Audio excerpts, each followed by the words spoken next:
What's up, guys? So it's the next morning and we're out here working on the Falcon. What we're going to go ahead and start doing is, well, kind of already started it, but I just need to make a makeshift little coolant reservoir tank. So I went and found an old whiskey bottle I had on the shelf, and right now I'm waiting for the epoxy to dry, and we'll fill this thing up with water, turn it on. I'm going to trim this hose up a little bit. It seems like it's starting to flatten out and kink a little bit right there, so I'm going to shorten it a little bit. I think it's too long.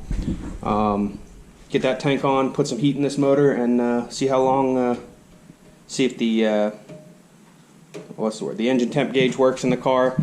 The oil pressure gauge actually worked fairly well, which you can see the hard line running right from here, and it has 50 pounds of oil pressure. And but we want to see if this radiator actually holds water, there's no holes or anything in it. And then after that, who knows, we'll see. But here's that fuel pressure regulator, in case we didn't show you last night. We got that thing mounted up. I'm probably going to shorten these lines a little bit as well. Technically you're only supposed to be about a foot away from the fuel pressure regulator, but it seems to be running just fine in its current setup. Again, she's sitting right at 5.5 psi. This carburetor is only good for 6.5 max, so I think 5.5 is perfect. We threw a couple of spark plug wire protectors on there because these wires were actually really close. This one is touching the header. All the spark plugs on this side, though, perfectly fine. They're not touching. But those three right there are the problem children. So we'll start working on this stuff and be right back with you. Alright, guys, so while this epoxy is drying, I actually decided to start making a bracket to be able to mount this thing up. Essentially what I want to do is use this bottle. You can see the connector for it is right there. I'm probably going to mount this bottle somewhere around like here-ish, and then use that hose, trim it to the length that I need to be where it wants to go. But that'll be about where it sits. So I'm gonna go ahead and time lapse me making this bracket. And like I said, it's gonna be crude. I might try and clean it up a little bit, but I'm just gonna leave it alone for now. I'll make finished products of stuff later once I get this thing good and running and all that, and I get back to it and I want to start cleaning stuff up. This will be one of those things. I'll make a nice bracket to be able to hold this bottle, but for now it's just gonna be pretty much the bottle chilling like this on here, screwed to the firewall or screwed to the inner fender, and then a leather strap going from here around it, holding it in place. So it should be decent looking, but other than that, it won't be too terrible. So let's start this time lapse.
What's up, guys? Well, as you can see, there's the finished product.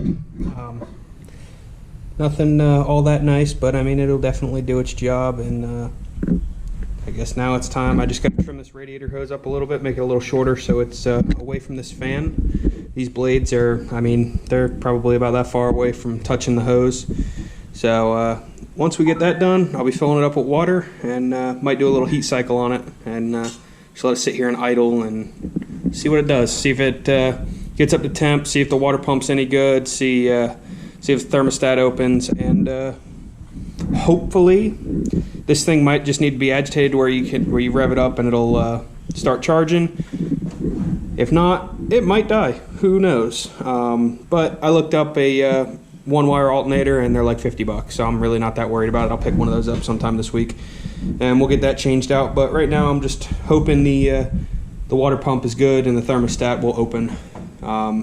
Neither one of those is too expensive, but still starting to get a little pricey on stuff. So let's go ahead and get this done.